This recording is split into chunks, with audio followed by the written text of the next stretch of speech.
Richard Skipper celebrates. Every show is a celebration.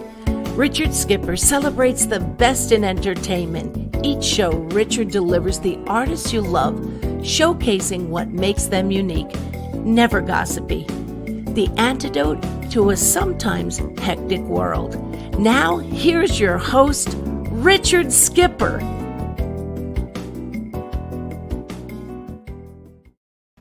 Happy Friday, everyone, and welcome to the latest edition of Richard Skipper Celebrates. For those of you who are here for the first time, welcome. My show is all about celebrating life, celebrating art, celebrating artists. There are lots of things to celebrate if you just look for them. Each day I look through these calendars of odd holidays to celebrate. Today is National Launch Balloons to the Heavens Day. Something that it is not environmentally safe to do anymore.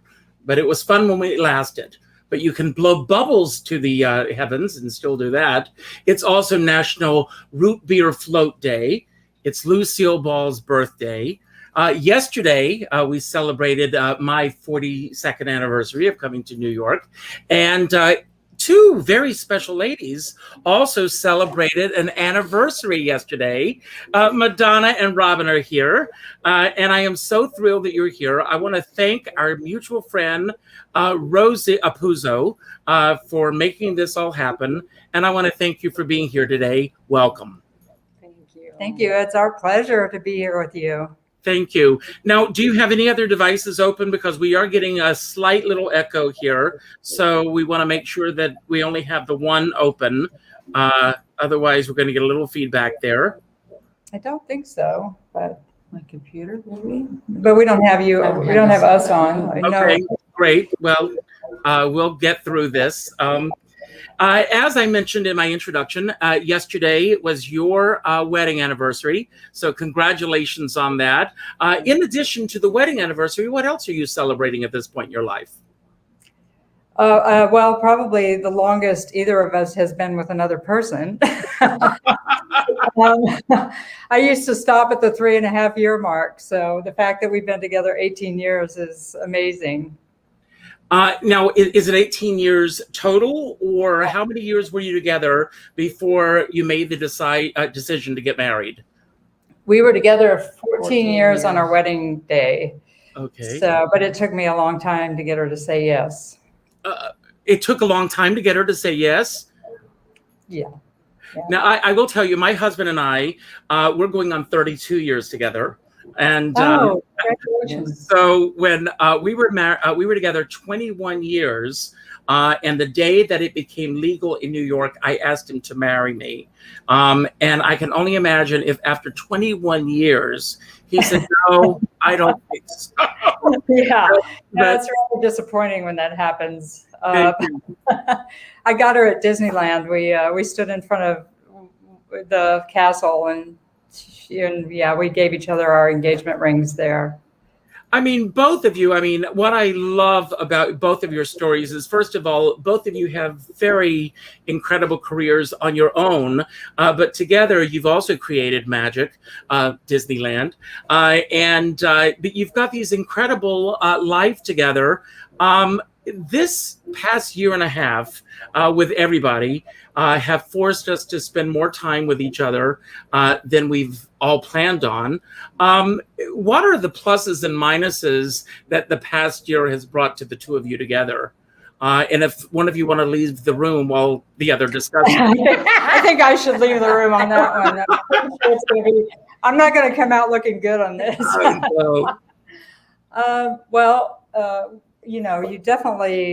You are in a different environment every day of your life. You're in the same environment, which is different from the norm. But we had some opportunity this past year to sort of explore other. My cousin has a farm in Arizona, and we spent a lot of time there at the animal rescue farm. And I, more than Robin, because I was also just getting to know my cousin really for the first time. So we had some time together and some time apart, and I think that was really healthy for us, because she might not love me as much right now. What do you think about that? No, it was great. I mean, the pluses are that I got to know this. I mean, Robin and I knew each other very well. We were friends first, and so we know how to be together regardless of the situation. I think that helped a lot, actually. We also have a 2-story, so we can split our space. So if I'm in the middle of a Zoom, I can be on one end and she can be on the other, and with her conversations. And we've just really learned how to be able to finagle through this without it being too cantankerous with each other. And when we do get that way, we just drink. So good for both of you. Well, I want to ask you, how did you meet, first of all? And what do you think the secret is for two people being in the same business, being able to make this work? My husband is a landscape architect. I could not imagine being in this business with someone else, with all due respect to both of you, with someone in the same profession as myself. Well, that's an amazing question. It's a great question. I mean, for us, we both cheer each other on no matter what. If she has an audition, I have an audition. We're like, how can I help you? We've got the ring light. We've got the backdrop. We just help each other. Sometimes we have the same audition, which is great because we get to do it together. But yeah, do you want to add to that? Or? Yeah, you know, I think because we both respect each other's art, and we know how important it is. I think that has a lot to do with it as well. We take a very similar approach to everything. At the same time, we also take different approaches. So it just we help feed each other. Now, I'm gonna talk to each of you individually about your career paths. But before we get there, I did mention that yesterday was your anniversary, and I saw these incredible videos of your wedding. And one of our mutual friends, this is our 6 degrees of separation from Lucille Ball. Carol Cook was at your wedding, and to see her in white was a revelation because I mean, as she told me, you know, Richard, I have 27 black gowns in my closet. We've seen her closet. She's I know. That's right. And have you heard the stories about her wedding? Yes, a little bit. I don't a little think bit from her and yeah. Well, I'll tell you very quickly. This is a very funny story. When she got married, Lucille Ball was her matron of honor. And Robert Osborne from Turner Classic Movies was the best man. And she said to me, and I'll clean it up, she said, Richard, what the F was I thinking? She said, I had Lucille effing Ball as my matron of honor. No one looked at the bride. I can just hear her saying that. I love her so much. We just talked to her last week. We checked on her and Tom last week. They're doing really well. We love them. We love those two people so much. And to be roasted by her was probably the best part of our wedding, except for obviously us getting married. Yeah. But just having her do that was the greatest honor. It was brilliant. Yeah, she's amazing. Yeah. And she told me exactly how much she spent for her white dress and how much she spent on Tom's suit. And that's why we didn't get the lavish gifts we were going to get. The wedding cost her $1,000. She said. I can just imagine. Madonna, I'm going to start with you. I want to know a little bit about your childhood, where you grew up, and your initial exposure, if you will, to the arts. And did you grow up in a household where you watched movies or had a good arts and education program? And how did you get started on your path? Thank you. I appreciate that question. I grew up in a Italian Catholic family and grew up in Texas. My family's from New York, but we ended up in Texas because my dad was in the military, met my mom there, and that's where we grew up near Dallas, Texas, in Irving, actually. And I grew up I was born in the 50s, so I grew up watching I Love Lucy. I mean, Lucy was actually, Lucy was on all the time. We watched sitcoms. We were one of the first people who got TVs in the neighborhood. My mom and dad would have the console with the TV in it. And if that blew out, they would just buy another TV and put it on top of the console so that we had like multiple screens. And, we'd flip the channels. My brother was actually in the arts. My brother died of AIDS in New York in 1991. I'm sorry to hear that. And he was a great inspiration to me. He moved to New York in the 70s, much like you, Richard, didn't have a lot on him, just went, and he inspired me by doing that. And so my parents put me in dance when I was 6 years old. So I loved dance. I danced till I was 42 or 43, like full on. And as a result of that, they would come to all my shows and support me as long as they could. And then when I was, as I got older, I went into sort of musical theater, although I'm not a singer, but I just say I was a good dancer who could speak on pitch. I'm not a trained singer at all, but I did all the character stuff. I loved doing that. And then I eventually, when I moved to Washington, D.C., I studied at the Studio Theater Acting Conservatory and ended up, studying Shakespeare and Greek theater and Chekhov, all the classics. And so I sort of transitioned into theater at that point in my life. And then, not to, drag this on, but I did a little bit of extra work in D.C. and I met a girl. I went to Seattle for a minute, and they were shooting The Fugitive, Tim Daly's new version of that in Seattle.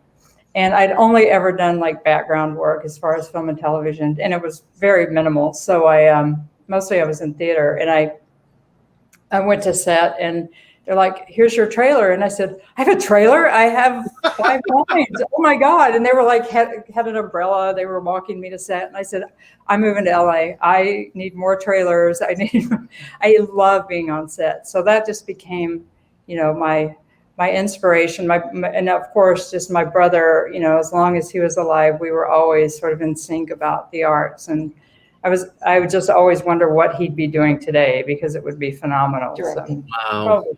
Yeah. That's amazing. Wow. So the title of your autobiography is going to be "It Started with the Trailer." Yes. And I carried my old tap shoes with me. Oh, wow. What an amazing story that is. And Robin, same question, essentially. How did it start for yourself? I'm actually from LA. And there was no one in my family in the arts. So I was kind of like the little odd person out all the time, oddly enough. And it wasn't until recently I too met one of my cousins, and she was the same way. She was the only one in the arts in her family and thought she was the odd man out. And now that we've connected from Ancestry.com, she said, "Oh my God, you're an actor too, what?" Mm-hmm. So, yeah. But I started as an actor and then went into doing hair for film and television. And in fact, when Madonna moved to LA, when we met, I would bring her to set. So it gave her a chance to really feel. I had 2 shows going over at CBS Radford at the time, and gave her a chance to meet cast members and see how it worked on set and things. And so we were like the best of buddies, hanging out and then it just kind of circled around from there. Yeah, we didn't tell you that sort of tale, but it's kind of long. And thanks 23andMe, because I also discovered I have like a half sister on that thing, but that's a whole different. Was that something you want to share, or is that another show? Oh, no, I'm not. Yeah, I did the 23andMe, which is, I found my cousin on social media, but within that, my cousins in New York called me and says, wow. They said, "You might want to check your ancestry. I think you have a sister." And I was like, "What?" And I looked at her and I realized after seeing who her mom was that my dad was quite the Italian ladies man. He was very, man about town. man about town, and very much reminded me, you know, when I was young, Desi Arnaz, like he had that sort of charisma and that, you know, and so, yeah, I recognized that was most likely true. And then of course, DNA doesn't lie. So she's great. She lives in Texas. We just met. I mean, we haven't met in person, but it's interesting. Yeah. Now you both came together. But how you said it was 14 years ago that you first met. You both have had 18 years. Yeah. You both have had previous relationships to this. Was it an easy process coming out for either or both of you in Los Angeles? I'm guess growing up in one of the more metropolitan cities that it's an easier process than it is for myself growing up in a small town in South Carolina. You know, it wasn't hard for me. My mom raised us that we were all the same. It didn't make any difference, no matter what you're called, no matter what anything. And she was single and, you know, with children and young, you know, married at 15. Kind of a thing back then. And so we were all raised that it didn't make any difference. And we had a lot of, just call him uncle something. Yes. And then there was a call of aunt in there. So that kind of a thing. So it wasn't a big deal. So yeah.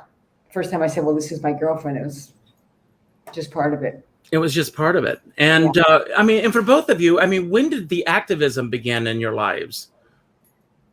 Well, mine began early. I actually came out in just after high school in Texas, in Texas, and I was at the bars, you know, a lot, just trying to find my people, and then, but I was never afraid to just say who I was because people knew me and they didn't seem to mind. We've had conversations with people I grew up with, and but what was your question? You asked something about your activism.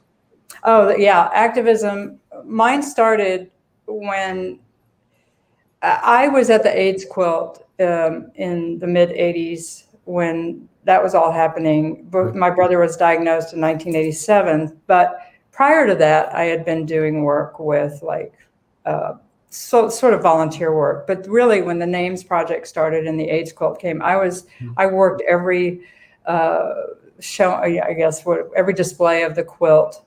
I think it was there 3 times. It went from 2,000 panels to 45,000 or 48,000 panels within that time frame, and it went through different presidents. The last one having been Bill Clinton and Hillary Clinton, who actually were the first people, the president that I saw.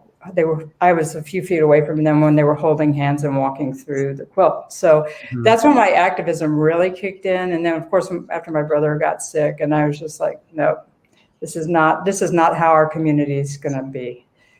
And I am very grateful to have been around for that because there was so much care that we took of each other during that time. And I long for, not for that, but just for the way we are together and the sort of unity and that nothing else mattered. We just had to get from day to day. And that was, that really inspired me to continue my activism. Great. And I want to get back to where we've gone through for the last year and a half. Let's start there for a moment. What is the biggest impact that the past year and a half has had on the two of you, beyond the obvious things that we've all gone through? How has it shaped your life? And what are some of the changes that have taken place in your life that you feel that you will carry forward when we're on the other side of COVID, hopefully sooner rather than later? Well, this wall used to be 10. First of all, we went from beige to every color under the We're redoing our kitchen, so I know what you mean. So we basically, Robin, I should let you start. Go ahead. We really reevaluated our lives. I think that we sort of stepped back from all the sort of norms that we were in and how we would sort of think of what we had to do every day. And we just went, hey, even though the industry was shut down for a while, we were still like finding ways to work together or with a little theater group, a little group of actors who just wanted to keep our chops going. We sort of re-engaged with people in a different way and with each other, because we were sort of, okay, we got to do a new reel. This isn't going to be forever. Let's, we sort of started to get ready, but we also took the time, since it was so unknown, to just not do we couldn't do anything. So we just, sort of did that too in the process. It was nice to sleep in for a half a second. Wow. Yeah. Well, because we're up and running. So the marking point for me is March 12th, because that's when all the theaters shut down in New York last year. So what did your calendar look like on March 11th of last year? I know that you've got a new film, which we're going to talk about in detail, because I'm very fascinated by this film and I can't wait to hear about it for a lot of reasons. But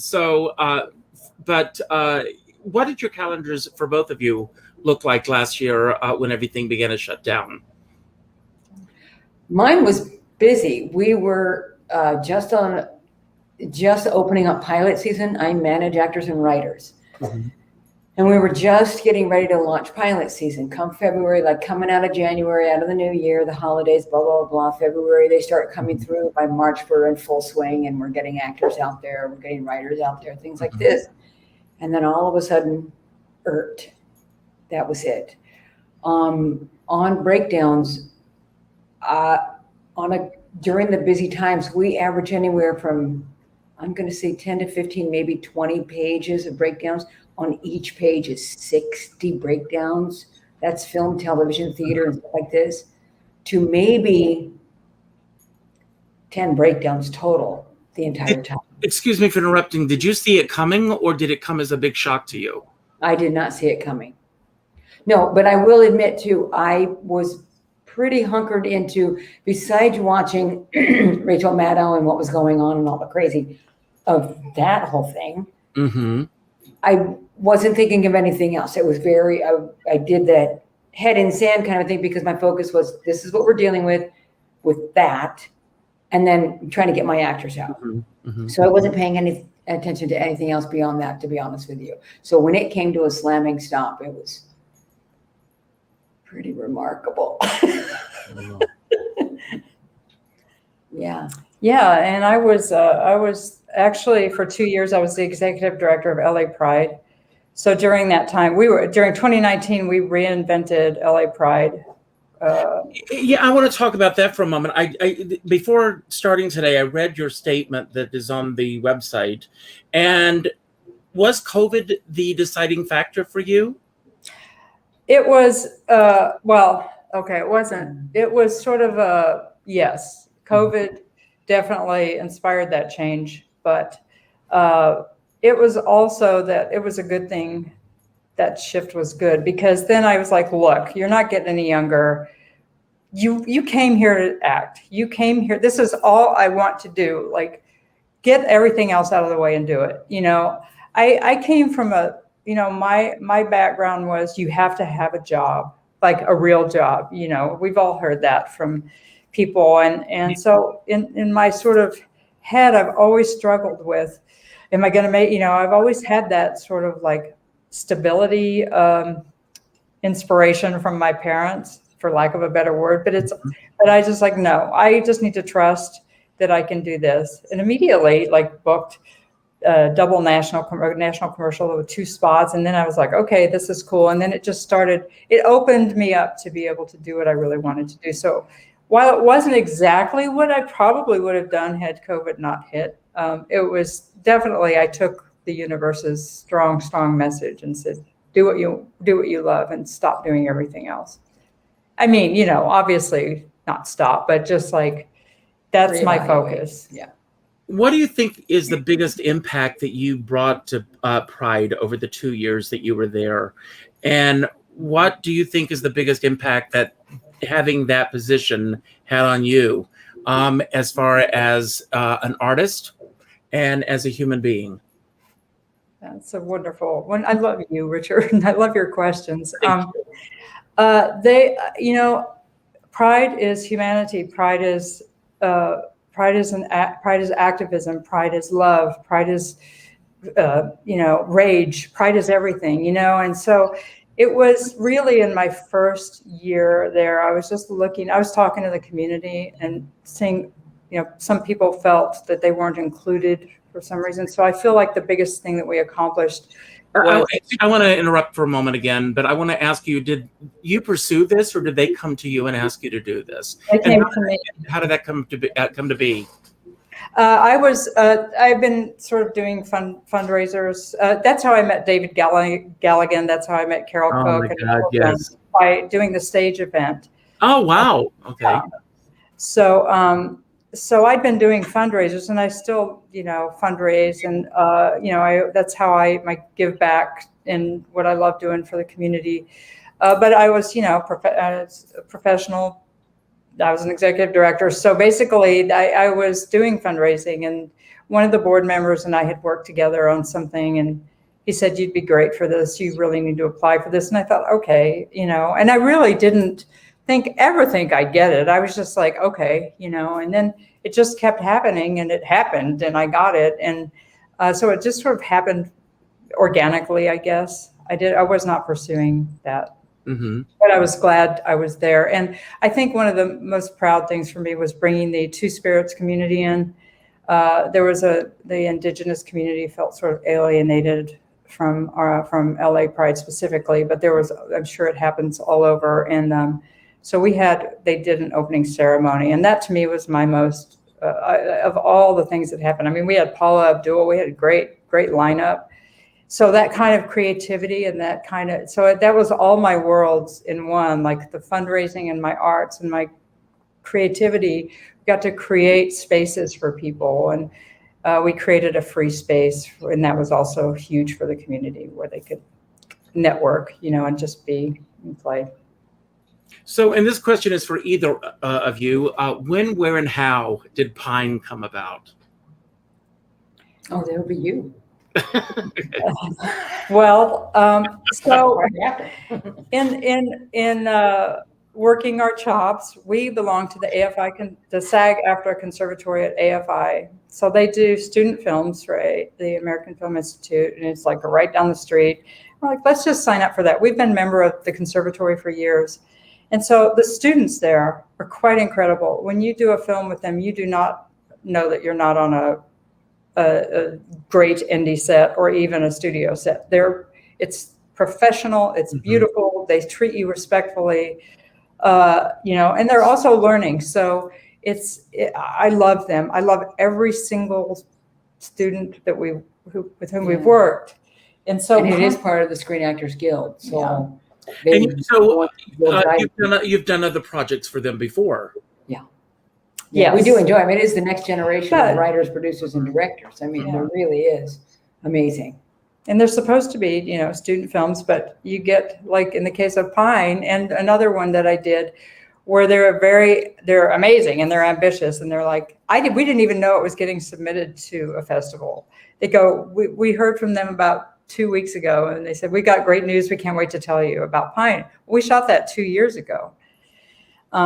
Together. So we both basically auditioned for those projects. I mean, it's the same process. They call in actors and you go through an audition process. So they wanted to cast me because they'd seen me in something else, and they're like, we're looking for your, and so she auditioned, and we both, obviously we got it. So you auditioned together? No, I think I auditioned first. I think we chemistryed after that. Yeah. Now, interestingly enough, Actors Equity, are you either of you members of Actors Equity? No, we are not. They just within the last few weeks, they've opened up for an open door policy. If you can prove that you have professional credits over the past couple of years, you can buy into equity now, which opens the doors for so many actors. Oh, yeah. People who have been excluded in the past, everything. It's an incredible thing. And I'm thinking, as I'm listening to both of you speak now, do you think that there's a possibility that these types of films at some point could be recognized by the Academy? Well, they are, absolutely. Some of the projects that come out of AFI go to Sundance. And some of them are recognized for the short film category with the Academy Awards. Mm-hmm. Mm-hmm. And I Because think once they get done, then they start submitting out from there. So. yeah, and I think those are mostly like their thesis films. This one, Pine, was they're called cycle films where they work on each other's projects. And this was a cycle film. And so we had so there's some nudity in it and some stuff, that happens. Well, for me, I have not seen the film. It's going to be streaming later this month. Am I correct? Or is it next month? It's this month. This month. So the title, based on the short blurbs that I can find on it, it's like secretive to me, has a double meaning for me. So if you can tell everyone a little bit about what the story is about, and then I've got some questions I want to ask about the two of you working together as far as the characterization of these two women. Well, I'm always, if there's a description that an older lesbian finds, I'm the older lesbian. So I'm just, it's the story of a woman who's just broken up with someone and basically just goes out to try to find herself, and in the process of that finds another human being. Yeah. It's a visual essay, it's not, it's beautifully shot. But it's all visual. There are no lines in this. Yeah. None. Wow. No, it's one of their MOS projects. Yeah.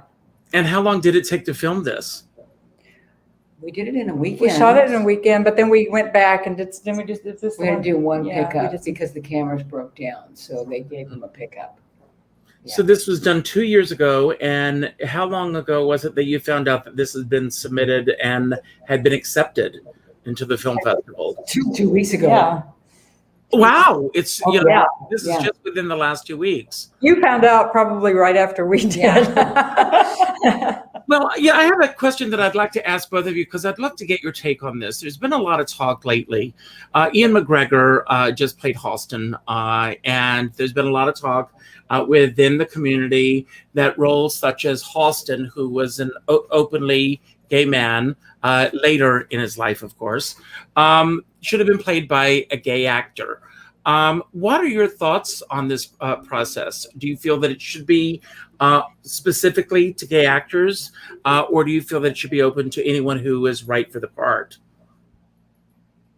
I struggle that one. I struggle with that. I'm not going to lie. I will be honest. I struggle with it as well. I have to be honest with you. I do. Just like the movie Prom, putting James Corbin in that role. I think he did a beautiful job, but I do too. I think that there are some amazing gay actors out there that could have done just as beautiful or more. Mm-hmm. Yeah. Yeah. That's Go ahead. I don't mean to put either of you on the spot with that, but it's just it is a discussion that I think is worth having. For those of us who are open in the community. And do you find? You've been for each of you. How long have you been in the business, and what are some of the biggest changes that you've seen in the business that you think are for the better, and what are things that you feel that we still have a long way to go for? For one thing, I can say gender identity is definitely shifting. When I started in LA, it's been about 19 years ago. I came here and I went to work for a talent manager, not Robin, just so I could, because she wasn't one yet, but just so I could learn the business from the inside. And we were like pulling people's headshots and throwing them in a packet and sending them over to a casting office. And now it's all, as Robin described, the breakdowns every day. Mm-hmm. And in those breakdowns, though, it would be like male 30s to 30s to 40s, usually a description of race or whatever. Now I think, and Robin can speak to this more, but gender is, they're asking for trans actors. They're asking for gender non-conforming, non-binary, which I think is a huge, great step in our industry. Mm-hmm. Well, it was interesting because when we first opened MadCatch, going through breakdowns, you knew if it wasn't specified a specific race or ethnicity, didn't make any difference. You knew it was white. crazy, right? You just knew it was right. Now, unless it's a period piece to be period accurate, the floodgates have opened and allows us to put every race possible within, like, so that it looks like the world. So it looks like what we walk around in every day. But it's nice where in breakdowns it used to be male or female and that was it. And now we have male, female, trans, non-binary. Like they're starting to recognize it. And I'm seeing it in all of my breakdowns now, where these TV and film and theater are being recognized within our community more so. And, you know, and blowing the binary of what, you know, even if it's a sort of like, aren't they doing that with, are we allowed to talk about the League of Their Own or anything? No, not yet. Okay, never mind. We haven't. It's really hard for me because I always say Mama likes to brag about her babies and I can't. Well, I'm just saying that some of these projects are casting out of also the racial norms. Like Black folks are being more, hopefully, we're not anywhere where we need to be, but I think it's going in the right direction. I think we just continue to blow out the boundaries on that. Well, just recently we had a production of Oklahoma in New York, and the actress who played, and she won a Tony Award, the actress who played Ado Annie was in a wheelchair. And I heard an interview not too long ago with an actress who is a little person. And she says when she walks into a casting director's office, they immediately think Wizard of Oz, Elf, Radio City Music Hall, Christmas shows, anything like this, except for the fact that she is a wife, she's a mother, she's all the things that she is. And it's our culture. It's what we are taught to believe. You know, do you think that we will ever get to a point ever where people, where those breakdowns are as wide open as they should be, or we hope that they will be? I think we will. I do. I really do. Just the fact that in the last 2 years alone, and even more so, even during lockdown, I think that made a big difference. It kind of busted through a different, from what we went through with the George Floyd thing, what we've gone through recently with the AAPI community, things like that. I think that is really helping to break all that. And we're of a generation that we're trying to rethink what was programmed into us as well. Yeah, I think young people will help that happen faster as well.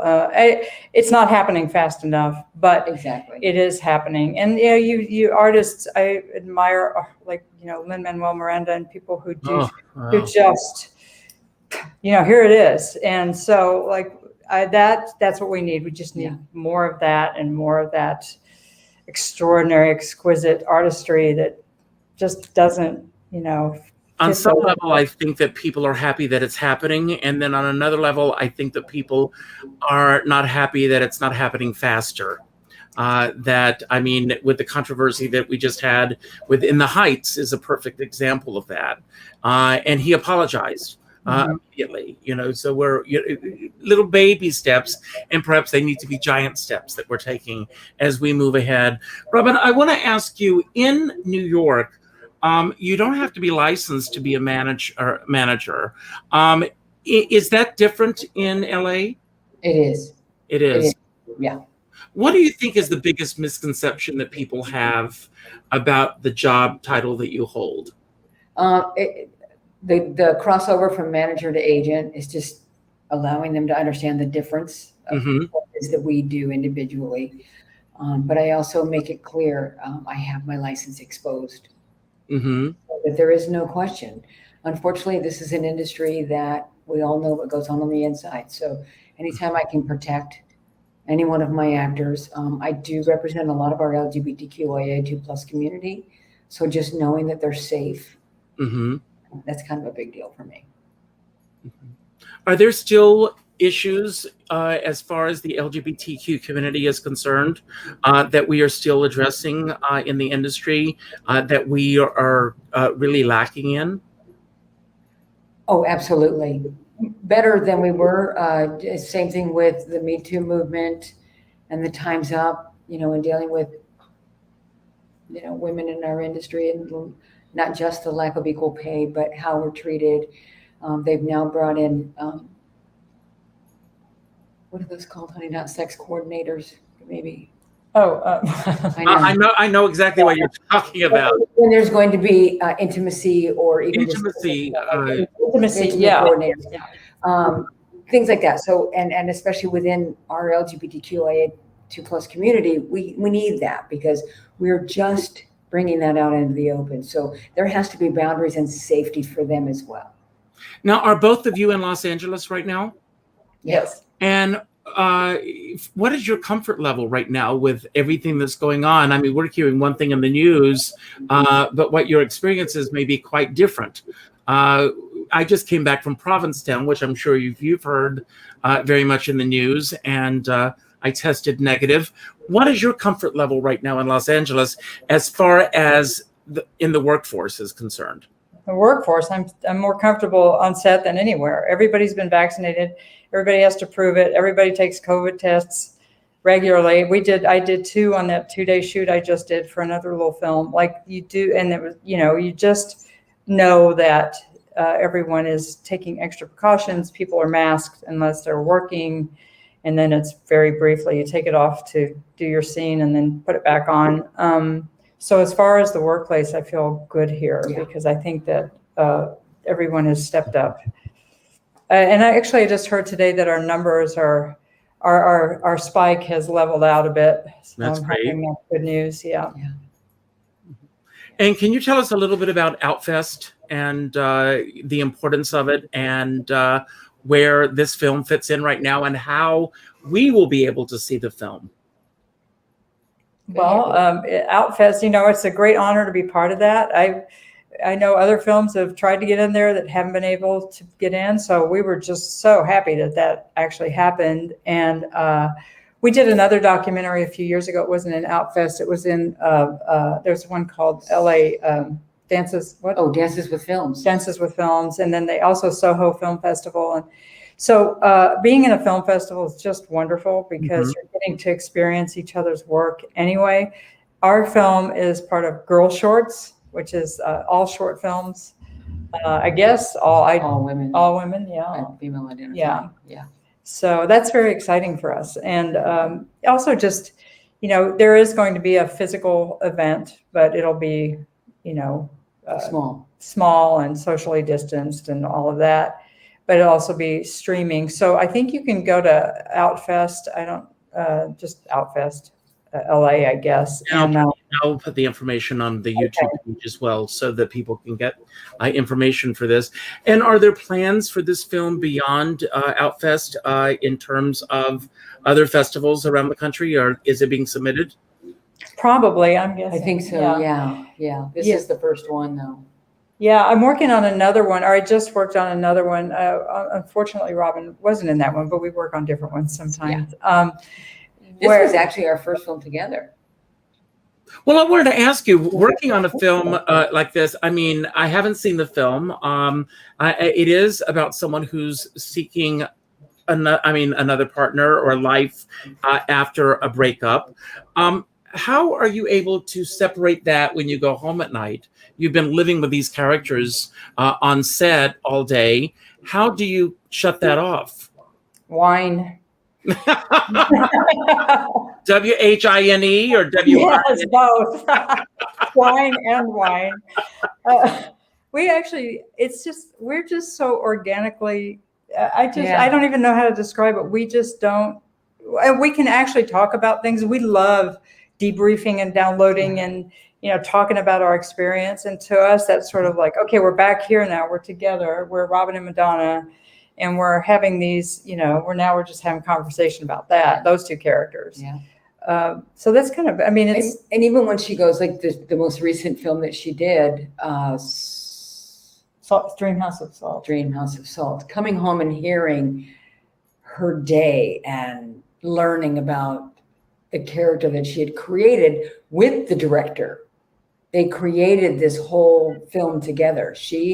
Her co-star and the writer-director created for how long? We got to have it almost like a theater experience where we had rehearsals and she didn't fully write the piece until the three of us had a time to have a conversation about it and create just talk about these characters. And that's not an experience you often get, especially with the little, the films that we're talking about.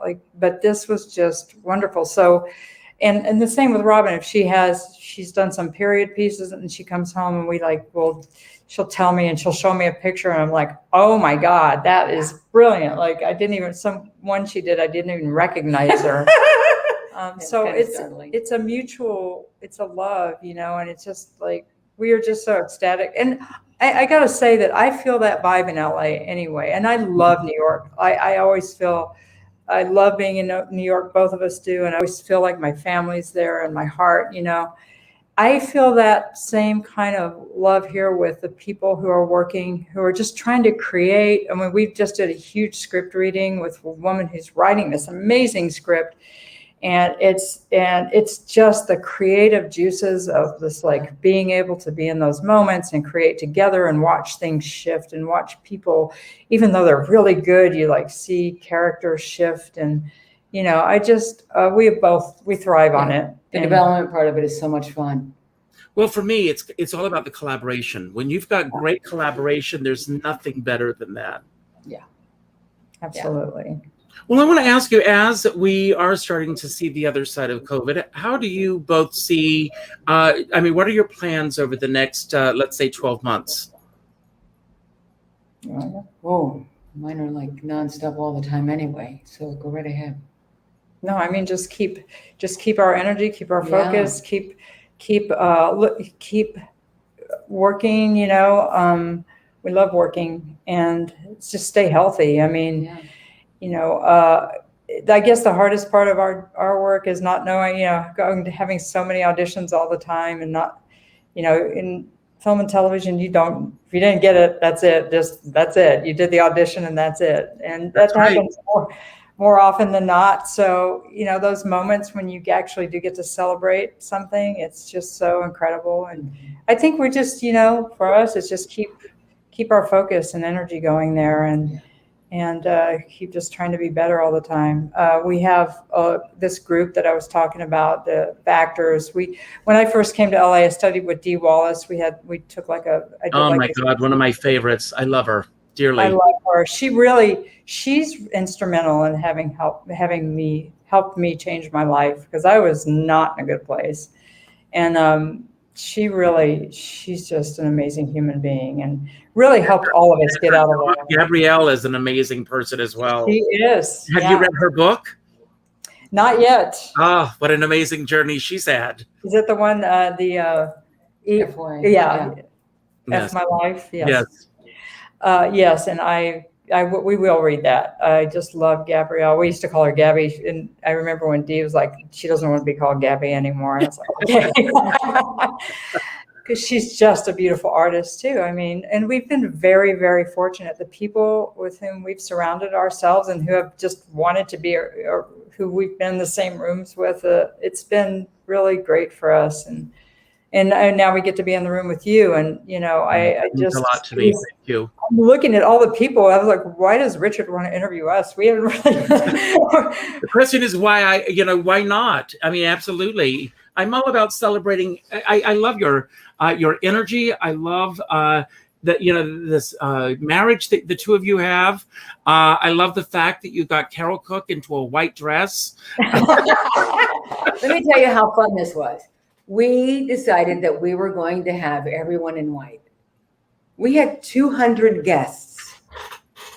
They hated us. All in white. They're like, does this wedding make my ass look big? Donna Pascal sent me a note and she was like, does this wedding make my ass look big? Because if you're going to show a film, you can just show it on my ass. I'm like, just get dressed and show up. Part of that, the white was very representative of our relationship, because first of all, white, one of my favorite musicals is Sunday in the Park with George. And one of my favorite parts of that was white, a blank page or canvas, so many possibilities. And that's how we saw our lives, this blank canvas, even though we'd been together for a long time. And then, and also white was the suffragette movement, and white is the absence of color and the presence of all the colors. So, for us, it was very symbolic. And plus, we just wanted to mess with people and see if they'd actually do it. Oh my God, it was fun. And everybody but David Galligan wore white. What did he come in black? Black. And I said, I'm gonna put food in your hand and you're gonna be the caterer because you are absolutely not mad. He did it on purpose. But we love him. We loved him in his black too. So. When we got married, we patterned our wedding after Truman Capote's black and white ball. So everybody was in black and white at our wedding. Everybody was in black and white, and we had 165 guests, and it was the same thing. People were going, everything's in black and white. I said, you'll love it. And we've got great photographs 10 years ago. So that was great. Now I want to play a fun game with you. I've got some questions that are just generic questions that are not specific to you, but just questions that I put together based on my readings, things, and just response. And the first question is, of the people you know, who has a natural sense of style that you most envy? And I think David Galligan, you're the first one on the list. So who has a sense of style that you both envy? Of what? Of each other or of people we know? People you know. Oh, well, I'm always the one who's like the non-binary. I love all the non-binary. I mean, I love Robin Wright. Because I like gritty. I love, So for me, style is going to be different from her style. Mine is Frances McDormand. Mine is like, Tyne Daly. That's my jam. I like those as well. But then I also tend to lean towards the MGM and bringing back the glamour that, the 1940s, Do you have somebody who you like? And Lauren Bacall and Tallulah Bankhead. And yes, I'm one of those queens. Great answers for both of you. What one thing in your life has caused the most harm to your health over time? Say that again. What one thing in your life has caused the most harm to your health over time? And I know that you're both vegans. So you both have given up meat. Was that since you've been married, since you've gotten together, at what point in your life did you both become vegans? Well, really, probably about 15 years ago. Mine was for the animals because I just, I'm an animal rescuer, an animal person. And then I started seeing some of the atrocities that they were dealing with. And I was like, nope. But the health thing, did you want to talk about the vegan thing? Oh, well, I was vegetarian when we first started dating. And then just, as we're now developing and so much easier in LA, easier ways of going vegan. And, because you ask any one of them, the hardest thing to give up is the cheese. But now there's so many amazing plant-based. Well, Madonna, there's a great quote on your website that says, "If dogs don't go to heaven, I want to go wherever they are." And I saw that quote today, and I just fell in love with it. You probably have already answered the next question. The one thing, what is the biggest? I'm going to ask this since we're there. What is the biggest benefit for both of you over being a vegan? And this is your commercial now for veganism. Why we all should be vegans. She tapped me for that one. Well, the biggest thing is, first of all, I'm healthier than I've ever been. I would out my age, but I've been around for a while, and I've probably never felt better because I don't feel, I grew up in an Italian family. We ate meat like it was like off the animal. It was just like we were eating everything. I grew up in an Italian family restaurant, actually, so I ate all the meats. But my body feels so much better, and I've lost a lot of weight after I became vegan as well. Just because, you could not lose weight and be vegan. You could eat all the sweet stuff too. But also for me, it's just it's a conscious choice. And I feel a consciousness by not eating meat. It's the physical and also the sort of emotional energy that I have from not supporting the torture of animals, I guess. That's great. When did you show the most courage ever in your life, either of you? or both of you?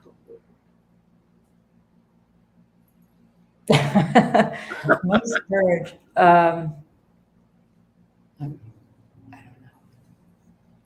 Hold on, I got some. I don't know. I think. Well, okay. I'll just. I don't. You know, it's hard to say that you're courageous. I think just that I'm courageous. I just think that I think walking into an AIDS hospital in New York City in 1989, when it was, you know, it wasn't an AIDS hospital. It was St. Clair's, I think. St. Clair's, that's right. Yeah. And there was an AIDS wing, and they had everybody isolated. I remember. I went there. And so walking in there and not feeling any reservation about walking right in that room with the young man who was in there, like, I didn't consider that courage, though. I just was like, I don't care. I know. You know? So I think, I don't know, that may be one of the better moments in my life, but I don't know. I also think us sort of getting married is very courageous because, you know, it's just, I don't know, you know, Robin had a different opinion and a different feeling about marriage than I did. This is the institution. And so I found her very courageous for doing that, even though. Great. Yeah. So would that be your most courageous, Robin? Oh, no. There's just, although that took a lot, I'm not going to lie. And she knows it. You know, I don't know, honestly, how to answer that, only because I don't look at it as courage. You just step into it automatically. I think women are more innate to do that because we're the nurturers. By trait, by birth, by oddly, I don't know, you know. So I don't look at things that I do as being courageous. I just think it's just something that should be done, you know. You just step into it. That's it. And for both of you, who is the one person that you can most easily anger? Her mother. By breathing in and out. By breathing in and out. Is that true for both of you? Yes. Who was the best friend that you ever had outside of each other? Oh, growing up? Growing up. I still have my best friend. I said, and she was the one who gave Madonna my wedding ring. Wow. Yeah. And mine is the other one, Gail. Gail Beckman. Gail and I did Carousel together in 1981 in Chicago. And she played Julie and I played Louise. And we've been best, dearest, closest hearted friends ever since. I could tell that woman anything. Yeah. That's wonderful. Well, you may have just answered my next question. Who is the one person that you each can be most candid with? Probably actually her for me. Same. Yeah. Okay, that's great. What is the most amount of money that you would spend for proof of your suspect? This is a great question. What is the most amount of money that you would spend on your partner to surprise them for an outrageous gift? Well, I bought her a farm, but it turned out she didn't want it. She's a city girl. We actually, we bought a farm last year during COVID next door to my cousin's rescue farm. And then, you know, since then, actually my cousin Joanne is, she and her husband Dave are buying it back because they actually have, I'm going to do a little plug for her work, the Miss Foundation, and she's a traumatic grief counselor who rescues animals and helps people through traumatic grief, and they basically heal each other. So that farm is going back to to the Miss Foundation. Can you give me the information for that, and I will make sure that I include that as well? 100%, and it was just on the Oprah Prince Harry mental health series. It's called Self Care Farm. Yeah. So anyway, so yes, I did. And she's like, I don't camp. I don't do country. I told her that when we first started dating. I'm not a dirt bugs camping lesbian. I'm not. I love High heels mean everything to me. So, Robin, I think you have answered my next question, which is for both of you, who is the person that you find hardest to please? Of each other? No, really, of us? No, in general, in general. My mother. Okay. Still my mother. That's very true, actually. I want to tell you, I am in love with both of you. This has been so much fun for me. I hope it has been as much fun for both of you. Oh my God. Me. I got to tell you, I was a little nervous, but you're so incredible. Thank you. Oh. Don't go anywhere for a moment. I want to thank everyone for being here this afternoon. I don't take it lightly that you could have been anywhere else for the last hour. And the fact that you chose to spend it with us means the world to me. If this is your first time here, please subscribe to Richard Skipper Celebrates on YouTube. Tell all your friends about this channel. Get them to subscribe as well, because I'm all about celebrating. Life is too short. We've learned that over the last year and a half. We're reminded daily of this. Let's celebrate each other. That's what it's all about. I also end every show by telling everyone to go out and do something nice for somebody else without expecting anything in return. Go to your Facebook friends list, and the sixth name that pops up, reach out with a phone call. Not an email message, not a text message, not a private message, but a phone call. And let that person know what they mean to you. Because as my dear friend David Friedman says, we're all in this together, but we're not in the same boat. But if you're going to be in a boat, make sure you bring a skipper along. Now, Madonna and Robin, I'm going to leave the screen, and I'm going to give each of you the final word. Anything that you want to say about anything that we talked about today that you want to build upon, anything that we didn't talk about that you wish we had, or just any message that you want to put out to anyone who's watching right now. This is your platform now. I thank you both for being here. I thank you for the gifts that you've given to the world. I thank you for the gifts that you will continue to give. And I hope that we'll stay in touch, because this has been a real pleasure today. Thank you both very much. Thank you, Richard. Do you want to go first? No, go right ahead, babe. Well, I would just like to thank Richard. You know, I feel like if the world was more in the energy that Richard shares, that we would all be we would all just be doing a lot better than we are. And I don't know that I have much wisdom to impart. I'm just very grateful to be here, and very grateful to be able to do the work that I do, and very grateful for people who are kind and loving with one another. And yeah, that's kind of my thing. Yeah. And don't eat animals. But what do you? I just want to thank Rose. Yes, Rose. Hun, oh my gosh, she was just on it. She was like, I think you guys would enjoy doing this movie. I know that we would celebrate you. So, Rose, I want to thank you for that, and being so on it for us. I do. Words of wisdom, I just be kind. If you can choose to be anything, be kind. I know it's, cliche, but there is something to it. So I think we need more of that.